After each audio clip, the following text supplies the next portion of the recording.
I walked across the stage at Stanford's Memorial Auditorium to receive my PhD in aerospace engineering, the culmination of 7 years of research that had pushed the boundaries of interplanetary propulsion systems, and the 2 seats I'd reserved in the family section were conspicuously empty. My parents had chosen to attend my brother Marcus's promotion party instead. He'd been elevated to junior manager at his regional insurance company, a milestone they deemed more worthy of celebration than their daughter's doctoral achievement from one of the world's most prestigious universities. I shook the dean's hand, accepted my diploma, and walked off stage without tears because I'd spent 28 years learning that crying never changed their priorities. But why did my mother call 14 times in a single hour 3 days later, and why did her voicemail messages shift from confused to frantic to something approaching desperate? The CNN interview had just aired. The cheer-in at the bottom of the screen read, "Youngest woman to lead NASA's Mars division." My photograph was everywhere. The same face that had walked across the Stanford stage to empty family seats was now being discussed by anchors, shared across social media, and celebrated as a historic appointment. My mother's 15th voicemail was barely coherent. "Why didn't you tell us? How could you not tell us? Call me back immediately, Vivian. We need to talk about this." I listened to all 15 messages. Then I deleted them without responding. The favoritism had started before I could recognize it for what it was. Marcus, 3 years older, had always been the center of our family's universe. His little league games were mandatory attendance. His school plays were filmed from 3 angles. His mediocre grades were celebrated as evidence of his well-rounded character, while my straight A's were dismissed as expected from a girl who has nothing better to do. I'd learned early that achievement wasn't rewarded equally in our household. When Marcus got a B+, he received praise for his hard work. When I got an A+, I received reminders not to become too focused on academics at the expense of social development.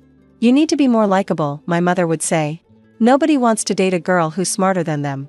"Don't intimidate people with all that studying," my father would add. "Marcus knows how to balance life. You should learn from him." Marcus balanced life by coasting on charm and minimal effort. I balanced life by working 3 times as hard for half the recognition. The divergence became starker as we grew older. I'd been accepted to Stanford for undergraduate studies, a full scholarship based on academic merit and research potential. My parents had been confused rather than proud. "California is so far away. Are you sure you wouldn't rather stay closer to home? Marcus is at State, and he's doing wonderfully." "This is Stanford, Mom. One of the best universities in the world. But you'll be all alone out there. Who will take care of you?" The assumption that I needed taking care of, that I couldn't thrive independently, had been insulting enough. The implication that Stanford wasn't worth the distance from Marcus had been worse. I'd gone anyway. I'd thrived anyway. And I'd stopped expecting them to notice. Graduate school had deepened the divide. My research on ion propulsion systems had attracted attention from NASA during my 3rd year. I'd been invited to consult on active missions, to present at international conferences, to collaborate with scientists whose work I'd studied since childhood. None of this registered with my parents as meaningful. "When are you going to finish school and get a real job?" my father would ask during our increasingly infrequent calls. "This is a real job. I'm being paid to conduct research that could affect how humans travel through space. But it's not stable. Marcus has benefits, a 401k, a clear promotion path. You're still a student at 30. I'm a doctoral candidate at Stanford conducting NASA-funded research. Still a student." The graduation conflict had been the final confirmation of everything I'd suspected. I'd sent the invitations 6 months in advance. I'd called to confirm they'd received them. I'd booked their hotel, arranged their flights, planned a family dinner to celebrate. 2 weeks before graduation, my mother had called with the news. "Marcus just found out he's being promoted to junior manager. They're having a celebration the same day as your ceremony. My graduation is a fixed date. His party could be moved. But all his colleagues are already planning to attend. It would be awkward to reschedule. And my graduation? 7 years of work, a doctoral degree from Stanford, that's not worth prioritizing. You'll have other ceremonies. This is Marcus's big moment." I'd had no other ceremonies. A PhD graduation happens once. But Marcus's big moment as a junior manager at an insurance company had taken precedence over everything I'd accomplished. I'd stopped arguing. I'd stopped expecting. I'd walked across that stage alone, and I'd told myself it didn't matter.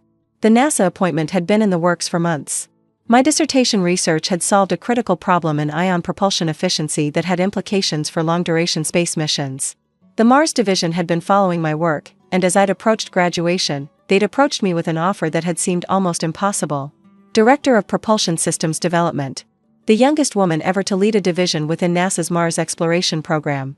A position of genuine consequence in humanity's expansion into space. I'd accepted without telling my parents. Not out of spite, at least, not entirely. But after years of having my achievements dismissed, minimized, or unfavorably compared to Marcus's mediocre milestones, I'd learned to celebrate privately. I'd learned that sharing good news with people who wouldn't value it only diminished the joy. The CNN interview had been scheduled for 3 days after graduation. The announcement had been public, prominent, impossible to miss. I'd known they'd find out. I just hadn't wanted to give them the chance to diminish it first. The interview had been everything my graduation hadn't been. The anchor had introduced me as a rising star in aerospace engineering whose research could reshape human space exploration. The segment had covered my academic trajectory, my research breakthroughs, my historic appointment. They'd shown clips from my dissertation defense. They'd quoted colleagues describing my work as revolutionary and paradigm-shifting. They'd asked about my vision for Mars exploration, my thoughts on interplanetary colonization, my experience as a woman in a male-dominated field. For 15 minutes, I'd been seen, celebrated, recognized for exactly what I'd accomplished. Then my mother had started calling. The voicemails traced an arc from confusion to desperation. Message 1, Vivian, I just saw you on the news. Why didn't you tell us about this NASA thing? Call me back. Message 5, your father is very upset that we had to learn about this from television. This is a big deal, we should have been told. Message 10, people are calling us asking about you. We don't know what to say because our own daughter didn't tell us anything. How could you do this to us? Message 15, call me back immediately. We need to talk about this. We're your parents. We deserve to know. Deserved. As if attendance at my achievements was their right rather than a privilege they'd repeatedly declined. I waited a week before responding. Not to the phone calls, I let those go to voicemail until they stopped coming. But I composed an email, choosing written communication deliberately. I wanted to say what needed to be said without interruption, without manipulation, without the emotional chaos that phone calls with my mother always produced. Mom and Dad, I saw your voicemails. I understand you were upset about learning of my NASA appointment from the news rather than from me directly. I'd like to explain why I made that choice. 2 weeks ago, I walked across the stage at Stanford to receive my PhD, the culmination of 7 years of work, research that attracted NASA's attention and led directly to this appointment. The 2 seats I'd reserved for you were empty. You chose to attend Marcus's promotion party instead. You've made similar choices my entire life. Marcus's little league over my science fairs. His average achievements celebrated while my exceptional ones were dismissed. His comfort prioritized over my milestones. I stopped telling you about my achievements because you taught me they didn't matter to you. The NASA appointment was the biggest news of my life, and I protected it from your indifference by keeping it private. I don't say this to hurt you. I say it because you asked why I didn't tell you, and you deserve an honest answer. Vivian. My mother's response came within 2 hours. A phone call, ignored. A text message, this is ridiculous. Call me now. Then an email, longer than mine, dense with justifications. We couldn't be at your graduation because Marcus needed us. He's struggled with confidence his whole life, and the promotion was important to him.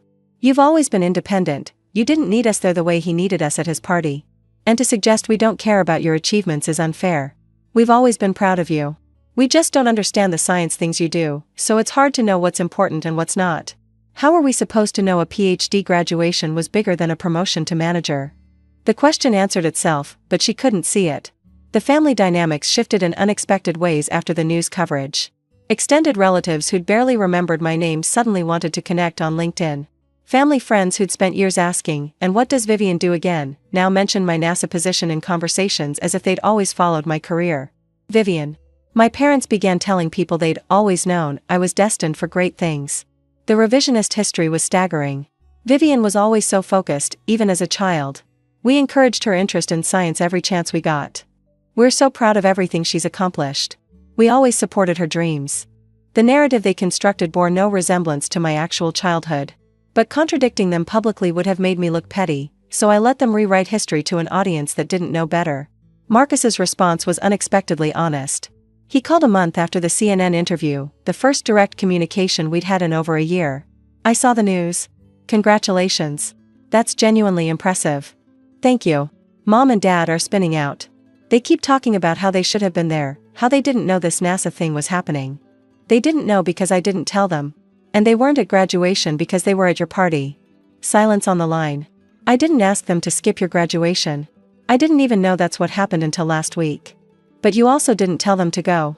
You accepted their presence without questioning why they were available. That's fair. He paused. I've had a lot of time to think since everything blew up. About how things always seemed easier for me with them. How they'd show up for stuff that I now realize wasn't that impressive, while you were doing things that actually mattered. Are you apologizing? I'm acknowledging. I didn't create the favoritism, but I benefited from it. I could have spoken up and didn't. That's surprisingly self-aware. Getting passed over for a promotion I thought I deserved gave me some perspective. Turns out that junior manager title I got? It came with zero actual advancement opportunity. I've been stuck at the same level for 2 years while people I trained got promoted above me. I'm sorry to hear that. Don't be. It's reality. And it made me realize that maybe all those celebrations mom and dad organized weren't because my achievements were so great. Maybe they just understood my achievements better because they were smaller. The conversation with Marcus was the only productive family communication I had that year. My parents continued their campaign for reconciliation through every channel available: emails, texts, calls, messages relayed through relatives. The underlying theme was consistent: I had hurt them by succeeding without their involvement, and I owed them inclusion in a life they'd never prioritized. We want to come visit your new office. We want to meet your colleagues. We want to be part of this. They wanted the reflected glory. They wanted to tell their friends about touring NASA, about meeting astronauts, about their daughter the division director. They wanted the benefits of my success without having invested in the relationship that would have made sharing natural. The reconciliation attempt came 6 months after the CNN interview. My mother arranged a family dinner, just the 4 of us, to clear the air and move forward. She'd flown to California specifically for the occasion, booking a restaurant near my new apartment. I agreed to attend. I wanted to understand if anything had actually changed or if this was just a new strategy for the same old dynamic. The dinner started predictably. We're so proud of you, my mother said, reaching across the table to grasp my hand. Everything you've accomplished, it's more than we ever imagined. You couldn't imagine it because you never paid attention to what I was working toward. That's not fair. We didn't understand the science. You didn't try to understand. Marcus's work in insurance isn't complicated, but you couldn't even ask basic questions about my research. You just dismissed it as school stuff and waited for me to do something you recognized as real. My father interjected. We made mistakes. We admit that. But dwelling on the past doesn't help anyone. I'm not dwelling. I'm explaining why the relationship you want isn't available.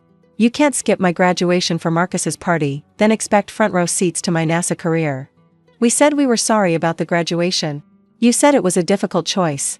That's not the same as sorry. The dinner ended without resolution. My parents wanted a reconciliation that required me to forget their decades of favoritism. I wanted an acknowledgement that went beyond mistakes were made to genuine understanding of the pattern and its impact. We couldn't find common ground because we weren't seeking the same thing. They wanted access. I wanted accountability. Those aren't compatible goals when accountability feels too costly for the people who owe it. The years since have established a new equilibrium. I maintain minimal contact with my parents, holiday calls, occasional emails, nothing requiring emotional investment. They've accepted this distance reluctantly, still hoping that time will soften my boundaries. Marcus and I have developed an unexpected friendship. His own experiences with professional disappointment gave him perspective our parents still lack. We talk regularly now, comparing notes on a childhood we experienced very differently despite sharing the same house. They still don't get it, he told me during a recent call. Mom showed me an article about your Mars mission presentation, and her comment was, I wish she'd included us more. Not, I wish we'd supported her more. The accountability always flows in the wrong direction. That's how they're built. Changing it would require examining their choices honestly. Think they ever will? I think they'll die believing they were good parents who had an ungrateful daughter. And I've made peace with that. The Mars mission launched last year. My propulsion systems performed beyond specifications. The spacecraft I helped design is currently en route to establish the foundation for humanity's first permanent presence on another planet. It was the biggest achievement of my career, bigger than the PhD, bigger than the NASA appointment, bigger than anything I'd previously accomplished. I didn't tell my parents about the launch in advance. They watched the coverage like everyone else, seeing my name in headlines, my face in interviews, my work enabling something historic. My mother left a voicemail afterward. We watched the launch. It was incredible. Your father cried. She didn't say she was proud. She didn't apologize for missing everything that led to this moment. She just reported their emotional response, as if that constituted connection. The empty seats at my Stanford graduation symbolized something I've spent years understanding. My parents' absence wasn't about one day's scheduling conflict. It was the clearest expression of a lifetime of choices, a pattern so consistent that my greatest achievements would always rank below Marcus's minor milestones. When CNN announced my NASA appointment, they saw what the world saw, a historic achievement worthy of celebration. But they couldn't share in that celebration authentically because they hadn't shared in the journey that produced it. You don't get to skip the process and claim the product. I lead a team of 200 engineers now. We're designing the systems that will sustain human life on Mars: propulsion, life support, communications, everything that makes interplanetary colonization possible rather than fictional. My office has a window that faces the assembly building where our spacecraft components are constructed.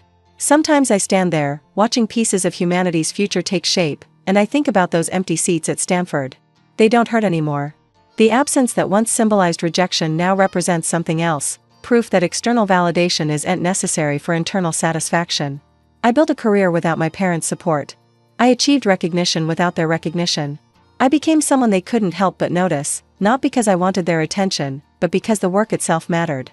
The little girl who performed for parents who would watch became a woman who performs for the future of human exploration. That's a better audience anyway. They skipped my PhD graduation for Marcus's promotion party.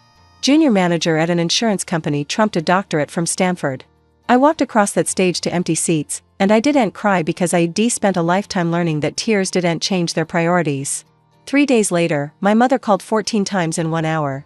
CNN had announced that I'd been appointed to lead NASA's Mars division, the youngest woman in history. They'd missed my graduation, but they couldn't miss the headlines. "Why didn't you tell us?" she demanded. Because telling them never made them care. Because sharing achievements with people who wouldn't value them only diminished the joy.